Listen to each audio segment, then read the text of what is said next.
Hello everyone, welcome back to my channel. This is second part of strategies for economic development in LDCs. In last part we discussed the state versus market strategies. In this part we will discuss the autarky versus openness. Now let's start. What is autarky? Autarky means mainly closeness or self-sufficient kind of meaning. Now let's see the overview of development strategies.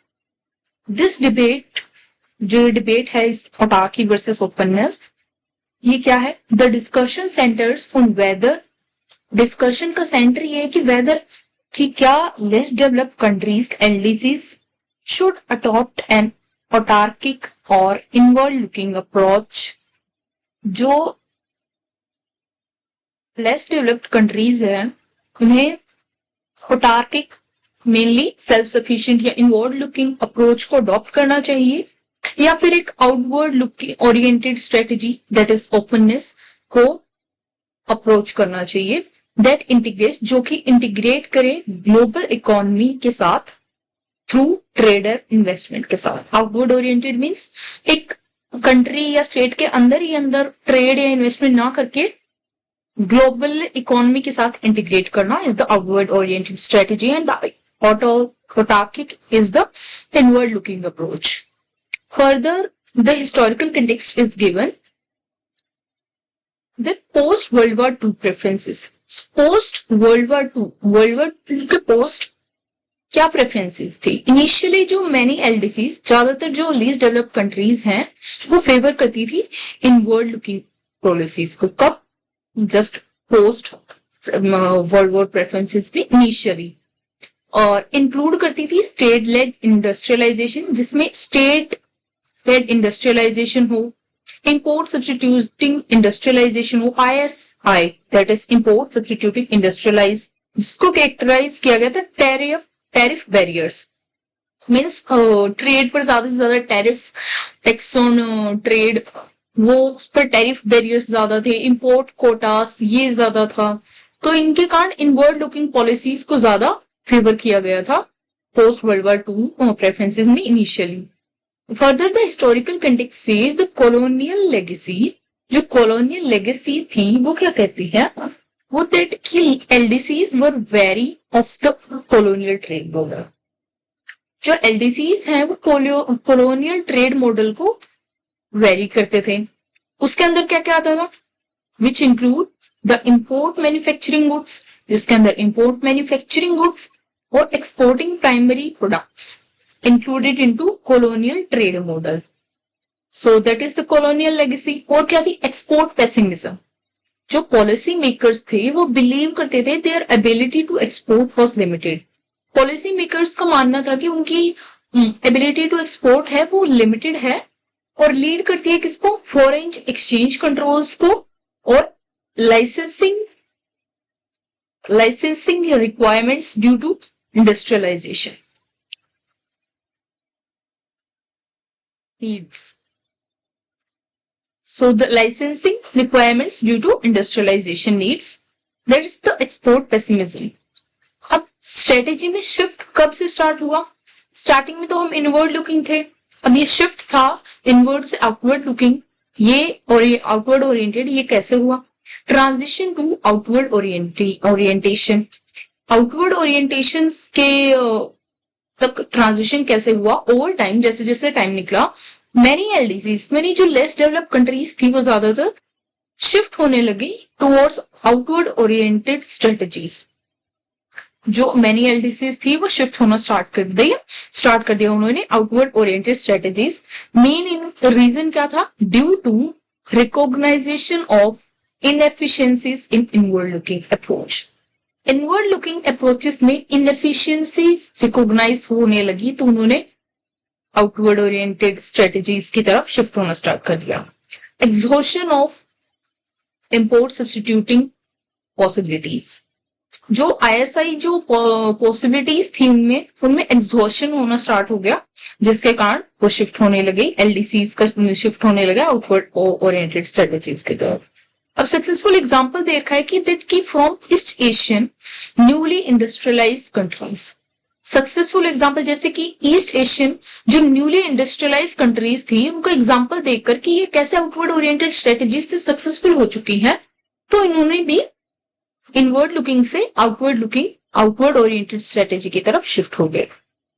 अब role of state intervention. State intervention का कितना का कहां क्या role है? The transition did not imply a complete move to free markets. जो ये transition है ये कंप्लीटली फ्री मार्केट की तरफ मूव करे ये नहीं कह हम नहीं कह सकते। इसमें स्टेट इंटरवेंशन देखने को मिल सकता है अलोंग साइड विद लिबरलाइजेशन, मतलब फ्री मार्केट के साथ साथ स्टेट इंटरवेंशन भी देखने को मिल सकता है। India development path. इंडिया का क्या डेवलपमेंट पाथ था? Early protectionism. इंडिया में इनिशियली एक प्रोटेक्शनिस्ट ट्रेड पॉलिसी को अडॉप्ट किया गया था post independence, focusing on self reliance पर फोकस करने के लिए प्रोटेक्शनिस्ट ट्रेड पॉलिसी को अडॉप्ट किया गया था। फिर ग्रेजुअल लिबरलाइजेशन कब हुआ? जो एक्सपोर्ट प्रमोशन पॉलिसीज हैं वो 1960s में बिगिन होने स्टार्ट हो गई, जिसमें एक्सपोर्ट में को ज्यादा प्रमोट किया गया, एक्सपोर्ट प्रमोशन। और जो ट्रेड लिबरलाइजेशन है, free trade liberalization means free trade liberalization accelerate हुआ 1980s और 1990s में। ये है इंडिया का डेवलपमेंट पाथ। स्टार्टिंग में प्रोटेक्शनिज्म थ्योरी थी, फिर ग्रेजुअली लिबरलाइज हुआ, एक्सपोर्ट प्रमोशन हुआ 1960s में, 1980s और 90s में ट्रेड लिबरलाइजेशन हुआ। जो रेगुलर कैपिटल फ्लोज था वो कैसे था? डिस्पाइट लिबरलाइजेशन मींस फ्री होने के बावजूद इंडिया का जो कैपिटल अकाउंट था वो हेविली रेगुलेटेड था। Despite liberalization India capital account remains heavily regulated, तो उनका जो कैपिटल फ्लो था इंडिया का वो रेगुलेटेड था। आर्ग्यूमेंट हेविली रेगुलेटेड, क्या? Capital account. सो जो आर्ग्यूमेंट है फॉर इनवर्ड लुकिंग डेवलपमेंट वो क्या है? That is the manufacturing focus.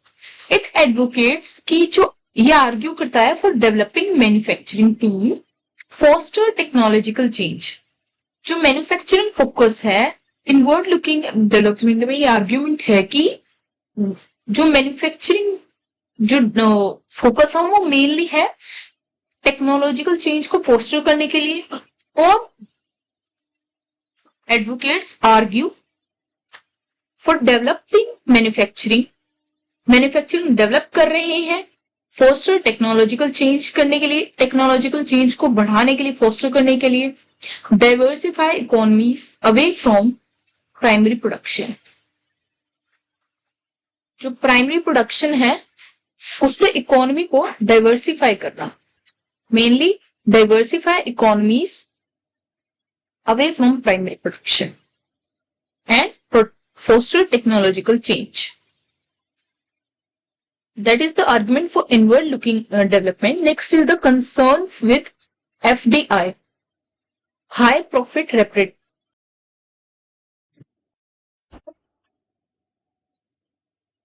repatriation, high profit repatriation, negative impacts on domestic entrepreneurship and financial instability from violent capital flows. जो ये inward looking development है, inward looking approach है, उसके argument में ये कहा गया है concern with foreign direct investment में जो हाई प्रॉफिट रेपाट्रिएशन मींस जो फॉरेन जो कॉलोनियल कंट्रीज थी उनको ज्यादा प्रॉफिट हो रहा था और जो डोमेस्टिकली है वो एंटरप्रेन्योर पर नेगेटिव इंपैक्ट पड़ रहा था, नेगेटिव इंपैक्ट ऑन एंटरप्रेन्योरशिप, उस पर नेगेटिव इंपैक्ट पड़ रहा था। जो प्रॉफिट था वो हाई था रेपेट्रिएशन के लिए, जो फॉरेन जो कॉलोनियल पावर्स थी उनके लिए तो प्रॉफिट था, और जो फाइनेंशियल इंस्टेबिलिटी थी फ्रॉम वॉलेटाइल कैपिटल फ्लोज, उसके कारण ये इनवर्ड लुकिंग डेवलपमेंट से आउटवर्ड ओरिएंटेड डेवलपमेंट में ज्यादा शिफ्ट हुआ। इनवर्ड लुकिंग में क्या थी? ज्यादा financial instability due to capital flows. Next is the argument for outward oriented development. Outward oriented development थी ये बेनिफिट थी किसके लिए? एक्सपोर्ट प्रमोशन के लिए। एक्सपोर्ट प्रमोशन में outward oriented approach as a positive thing निकल के आई, और increase demand for domestic goods. Outward oriented approach है तो एक कंट्री से दूसरी कंट्री में ट्रेड होगा, दूसरी कंट्री के लोग जो कोई गुड्स है पहली कंट्री से वो ले रहे होंगे, तो पहली कंट्री में उस गुड्स की डिमांड बढ़ जाएगी और वो डोमेस्टिकली ज्यादा प्रोड्यूस होगा, तो ऑब्वियसली बेनिफिट होगा डोमेस्टिक गुड्स पे जो प्रोड्यूसर्स है उनको। So there will be increase demand for domestic goods and greater foreign exchange flow. जो फॉरेन एक्सचेंज इनफ्लो है वो ग्रेट होगा, जिससे इकोनॉमी प्रॉस्पेरस करेगी, इकोनॉमी बढ़ेगी। So next is the exposure to international competition enhances efficiency. जो internationally जो competition होगा उससे एफिशिएंसी और इनहांस होगी। Further there is the empirical evidence that some studies हैं वो सजेस्ट करती हैं LDCs को open to trade and capital flows experience high growth and reduce poverty। जो some studies है वो सजेस्ट करती हैं कि LDCs ट्रेड के लिए ओपन हो और कैपिटल फ्लोज के एक्सपीरियंस से हाई ग्रोथ उनकी होगी और पॉवर्टी है वो रिड्यूस होगी। Therefore, the robustness of these findings is debated। इसलिए जो ये डिबेट है की जा रही है। हिस्टोरिकल प्रेसिडेंट्स क्या कहते हैं? There is the protectionist policies in developed countries। जो डेवलप्ड कंट्रीज है उसमें प्रोटेक्शनिस्ट पॉलिसी। ये क्या कह रहे हैं कि मैनी जो नाउ डेवलप्ड नेशन है, अब जो नेशंस डेवलप्ड हैं जैसे कि यूके, यूएसए, जर्मनी, ये डेवलप्ड नेशंस है आज के टाइम में, initially employed protectionist strategies. Initially इन्होंने प्रोटेक्शनिस्ट स्ट्रेटेजीज को एम्प्लॉय किया था before embracing free trade post industrialization. Free trade post industrialization से पहले इन्होंने भी प्रोटेक्शनिस्ट थ्योरी स्ट्रेटेजी को एम्प्लॉय किया था, बट बाद में इन्होंने फ्री ट्रेड को जब पोस्ट इंडस्ट्रियलाइजेशन अडॉप्ट किया तो ये आज के टाइम में डेवलप इसी कारण हो पाई है, किसके कारण? फ्री ट्रेड के कारण। अब recommend approach next is that balance strategy. जो सक्सेसफुल लेस डेवलप्ड कंट्रीज हैं वो often utilize a combination of inward and outward strategies. जो एलडीसीज उनमें भी जो सक्सेसफुल हैं वो एक कॉम्बिनेशन ऑफ इनवर्ड और आउटवर्ड स्ट्रेटेजी को यूटिलाइज करते हैं। कैसे? Provide initial protection for nascent industries. Initially तो वो प्रोटेक्शन प्रोवाइड करवाते हैं नेसेंट इंडस्ट्रीज को और gradually expose these industry to international competition, और ग्रेजुअली धीरे धीरे इन इंडस्ट्रीज को एक्सपोज करते हैं इंटरनेशनल कंपटीशन के लिए। So these the demand for the goods domestic goods increase। So पहले initial protection, that is the inward looking approach, and further they provide international market to them or provide free market, so they expose them these industry to international competition। So they this is the outward strategy। Next is the technology ladder climbing। Countries जैसे कि East Asian NICs और China have benefited from exporting high-tech goods while managing their foreign direct investment।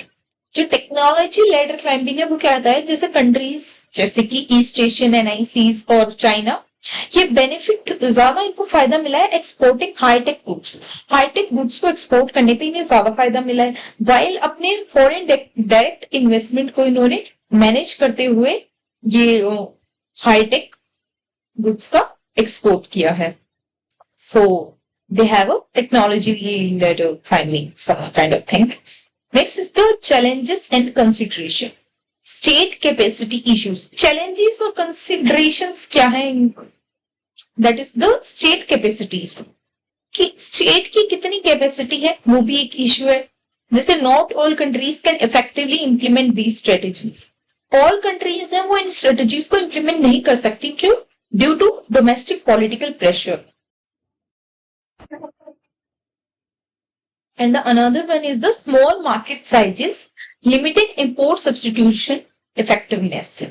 कि all countries क्यों effectively implement नहीं कर सकती इन strategies को? क्योंकि जो डोमेस्टिकली उन पर पॉलिटिकली ज्यादा प्रेशर है। Domestic in the sense in the country they have the political pressures, So due to which they can't be able to implement effectively these strategies due to domestic political pressure.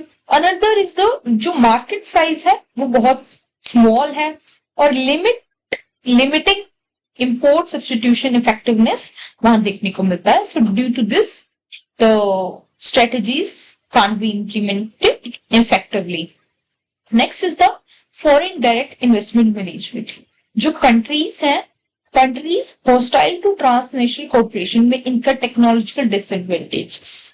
जो countries हैं transnational cooperation के लिए जो hostile हैं, वो technological disadvantages को भी face करने को मिल सकता है उन्हें in the foreign direct investment management. So the successful FDI management involves, जो सक्सेसफुल एफडीआई मैनेजमेंट है उसमें क्या क्या आएगा, वो इन्वॉल्व करेगा डायरेक्टिंग इन्वेस्टमेंट्स इनटू सेक्टर्स. जो डायरेक्ट इन्वेस्टमेंट होगी सेक्टर्स में उसको इन्वॉल्व करेगा, जिसके कारण बेनिफिट होगा मोस्ट फॉरेन टेक्नोलॉजी को, और जो ट्रांसफर करेगी while imposing restriction in less benefit sectors. जो बेनिफिट देगा most from foreign technology transfer while imposing restriction in less benefit sectors. So in conclusion, it is said that a judicious blend of inward और outward strategies जो है उन्हें tailored किया जाना चाहिए specific national context में, जो कि एसेंशियल है for LDCs to achieve sustainable economic growth. क्या करना चाहिए to achieve sustainable economic growth?